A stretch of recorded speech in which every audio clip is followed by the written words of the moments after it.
In a single night, Putin's missile supply chain was shaken. Production, testing, and acceptance chains were all paralyzed at once.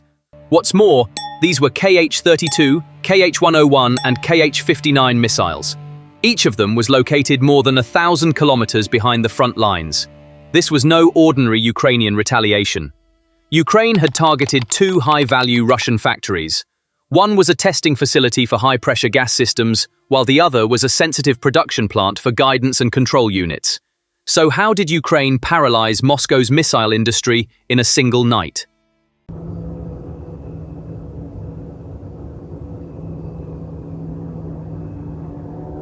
On the evening of August 11, 2025, long-range drones affiliated with Ukrainian military intelligence targeted a helium facility in Orenburg. The facility processes 15 billion cubic meters of natural gas annually, extracting helium used in systems such as the Kh-32 and Kh-101 cruise missiles. Ukrainian sources claimed that this was the only helium facility in the country. Short-term traffic restrictions were imposed on the local road network. A section of the federal M5 Ural highway was closed, disrupting civilian traffic and supply chains.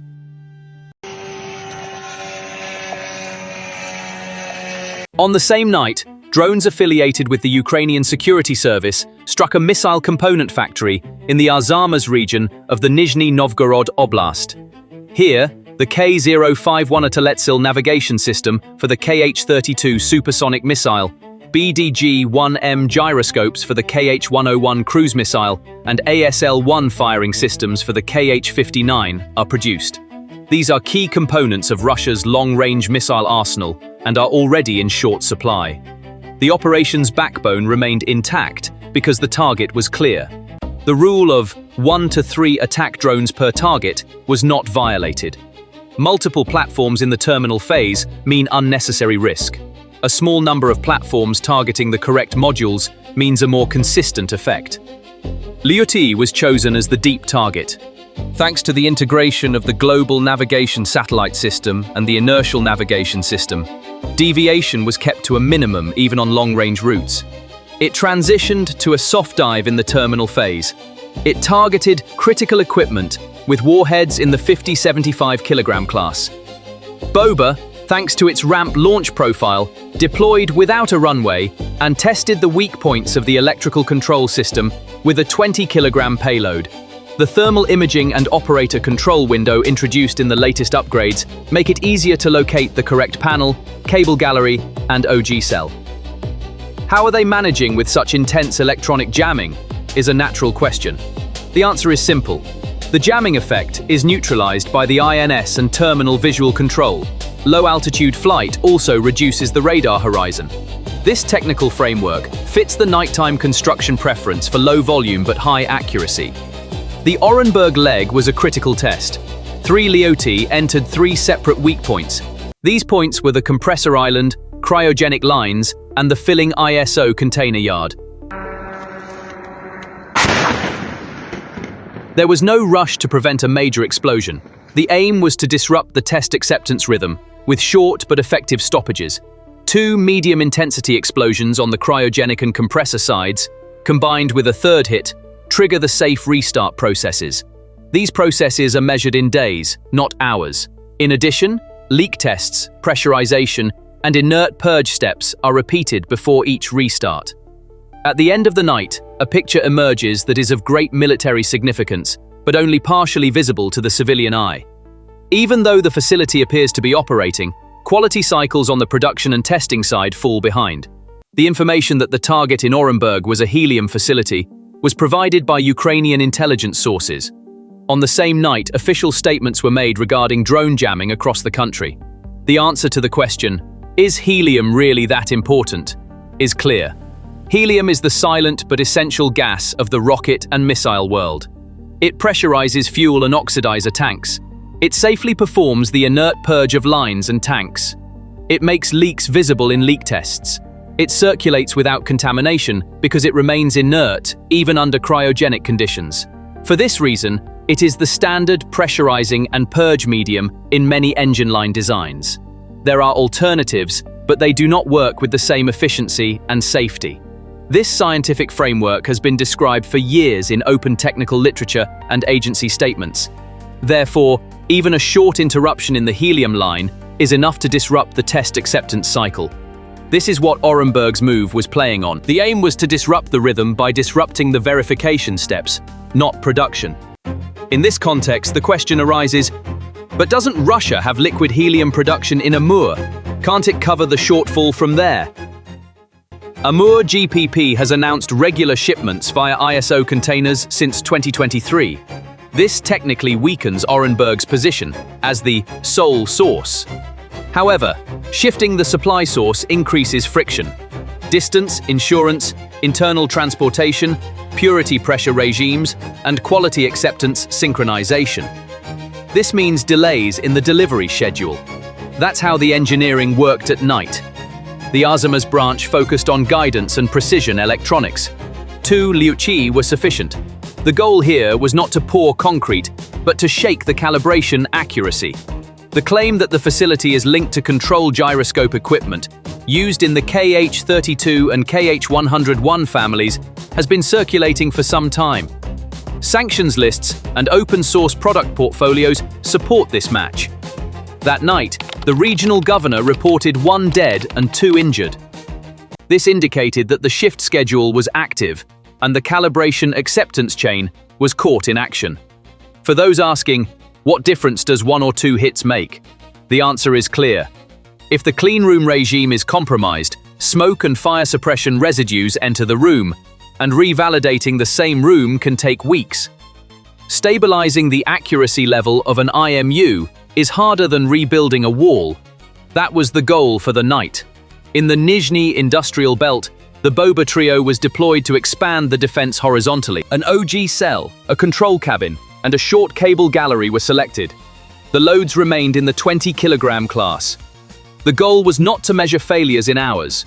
The goal was to open the entrance window for the Lutyis to the Arzamas and Orenburg axes that same night. The question, how much space does the 3 Bober defense take up, is not an exaggeration. At low altitudes, the radar horizon detection window is pushed to the last minute.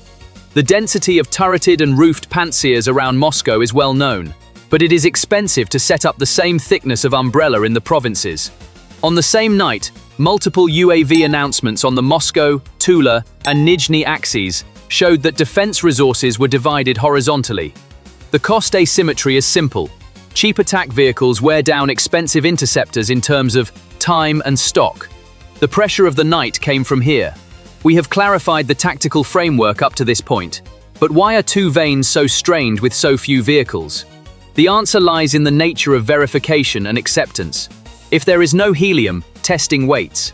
If the calibration room is contaminated, acceptance waits. If acceptance waits, delivery waits. If delivery waits, the salvo waits.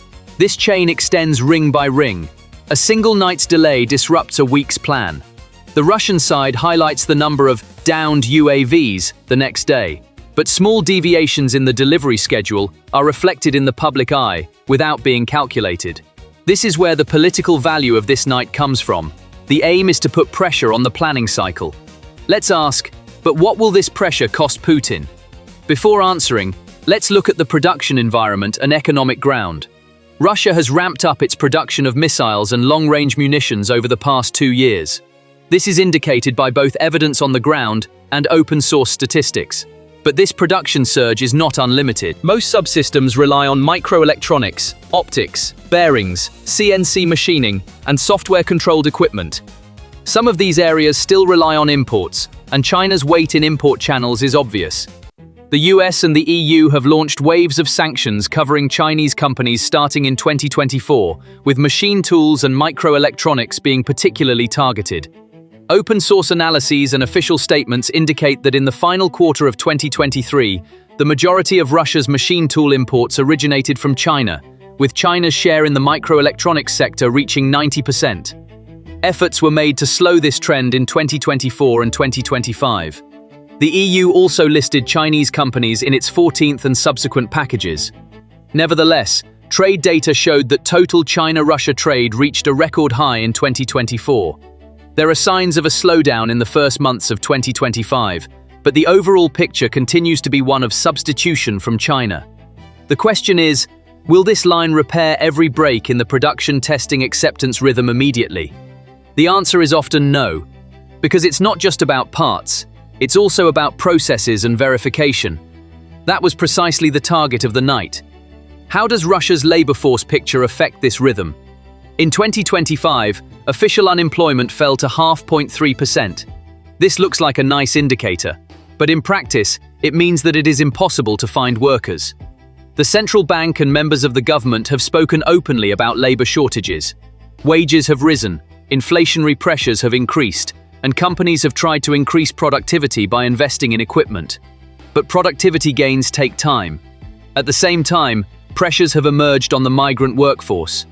In some provinces, security and registration regulations for migrants have tightened, causing bottlenecks in the supply chain, from logistics to retail and construction. On top of that, the war economy has absorbed young workers who are increasingly enlisting in military contracts or the defense sector, leaving gaps in civilian production. Naturally, the directive to increase production collided with the reality of finding qualified workers. This scenario also applies to sensitive production and calibration tasks. You cannot find the same skill set in every province. Therefore, Arzamas-type localized damage prolongs the recovery process, even if the facility remains operational, due to a shortage of qualified workers. Accompanying fake unbranded transport networks and route shifts have also been reported. The Russian side denies these allegations, but Korean markings have been discussed on some missile debris believed to have been fired at Ukrainian cities. Will North Korea's ammunition flow replace the calibration helium line that was hit during the night? These are not substitutes, but parallel arms. They can inflate ammunition stocks, but they do not solve the electronic calibration and test acceptance bottlenecks. So the areas hit by Arzamas and Orenburg cannot be repaired with North Korean shipments. They only expand the ready-to-use ammunition pool. The strategic balance here is different. Another broad window is the ripple effect of the drone campaign targeting energy infrastructure on production and logistics. Starting in 2024, attacks on refineries and storage facilities periodically took a significant portion of Russian refining capacity offline. The shutdown of facilities like Ryazan and Novokuybushevsk in the summer of 2025 created price and supply pressures in the domestic market and triggered shifts in crude oil export plans. Such energy shocks are not merely economic indicators, they also affect all heating, cooling, energy quality parameters in military production. Production testing acceptance cycles require stable energy. A faulty line is as damaging as an acceptance room hit by night. Therefore, the window opened by Arzamas and Orenburg becomes more meaningful when read alongside the energy pressures of the same year. The rhythm becomes fragile. Can China and North Korea close this gap together? The Chinese line is critical in machine tools, microelectronics, optical subsystems, and chemical inputs. The North Korean line can provide volume in artillery shells and short to medium-range missile systems. Together, they maintain Russia's firepower on the ground. However, they cannot repair the fractures on the verification and acceptance axis on their own. This is because verification is inevitably carried out on site, with qualified personnel and under specific cleanliness and energy regimes. Here, Russia's limitations due to labor shortages and sanctions pressure come into play. This is why targeted strikes like Orenburg and Arzamas, even if short-lived, get back on track. This rhythm determines the schedule for salvos targeting cities. Disrupting the rhythm is the biggest gain. The short answer to the question, why can't the Russians stop this, remains the same. The answer lies in low altitude, radar horizon, vast areas, and cost calculations. Towering structures and dense defenses have increased around Moscow. However, establishing a 24/7 homogeneous umbrella over the country's widespread industrial energy logistics networks is costly. Waves arriving from different directions on the same night scatter defense munitions and operator hours. Every downed UAV ultimately consumes a preventive measure, an operator hour, and a radar slice. Russia is responding to this pressure with fake batteries, mobile air defense elements, and tower deployments. But when night falls again, the solution is exhausted and needs to be replenished. This cycle has always given the attacker an advantage in situations where the attacker is cheap and flexible and the defender is expensive and fixed. The disruptions reported in Moscow and surrounding provinces in the latest wave do not change this math. What leverage can Putin pull against this scenario? Let's break it down into 3 points. First, further expand production. New assembly islands, new clean rooms, more shifts. The problem is labor and machinery. The pool of highly skilled workers is limited. The supply of CNC and metrology equipment is under sanctions pressure. China will step in, yes, but installation, integration, and calibration take time. Second, accelerate import substitution. This means R&D and testing. R&D files are also tied to the same helium calibration chain. Third, inflate volume with external supplies. North Korea's arsenal is there for this purpose. However, this volume will not fill the gaps in the quality assurance chain. This is why Russia emphasizes the narrative of successfully shot down UAVs in the defense public sphere while discussing the acceptance room page in planning. Every new wave of sanctions and every new supply restriction intensifies this debate. The war economy accelerated in 2024 and showed signs of cooling in 2025. Wages rose, jobs were available, and sentiment remained positive for a while. But when productivity did not increase at the same pace, costs ballooned. Defense spending in the budget swelled. Inflationary pressure remained stubborn. Supply shocks combined with energy attacks were reflected in the domestic market. Refinery shutdowns in the summer of 2025 caused shifts in import-export schedules. This scenario exerted indirect pressure on production testing acceptance rhythms through defense procurement and industrial electricity quality. In short, while Moscow preoccupied the public with the number of drones shot down, replenishment and production plans were rewritten every month in the background. So where is Ukraine going with this campaign? The answer is to put constant pressure on expensive and fragile systems with cheap and flexible tools. It wins not with occasional big explosions at night, but with repeated disruptions to the rhythm. It works on the helium line, calibration rooms, and energy control nodes during the day and pushes them to the limit at night. It forces the defense to spread out across the country. This necessity consumes ammunition and operator hours. Even every successful interception is expensive and reduces stocks. At the end of the month, the balance sheet is not written by the number of buildings destroyed, but by the number of preventive measures that have come to nothing. At the same time, as sanctions against machine tools and microelectronics flows from China increase, Russia's ability to correct its disrupted rhythm is limited. The result is less predictable production schedules and higher planning stress. Will this vice push Putin into a political corner? In the short term, public opinion will look at wage and employment data. The war economy has managed to keep these indicators in check for now. But as labor shortages become more persistent, the wage inflation spiral will take its toll. Pressure on migrant labor will rebound on the economy. New waves of sanctions will add to the costs of shadow fleets and convoluted supply chains. The burden will increase and productivity will decline. Under these conditions, North Korea's arsenal will give it breathing space, but quality bottlenecks and energy shocks will take its breath away. In other words, an economy defense dance of 2 steps forward, 1 step back begins. It is not the one-night picture that matters, but the one-year picture. The night of Arzamas and Orenburg is a small but critical brushstroke in this picture.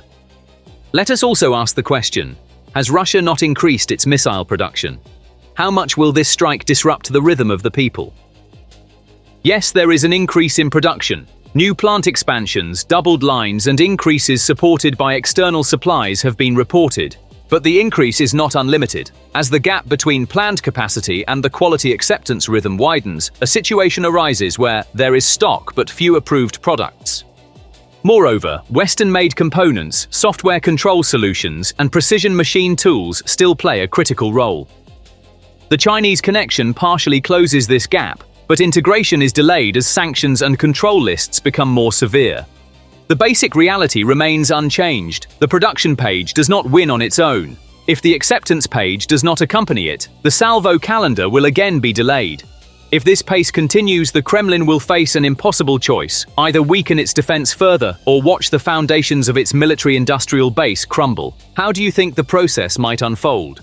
Your thoughts are very important to us. Please share them in the comments. Thank you for watching.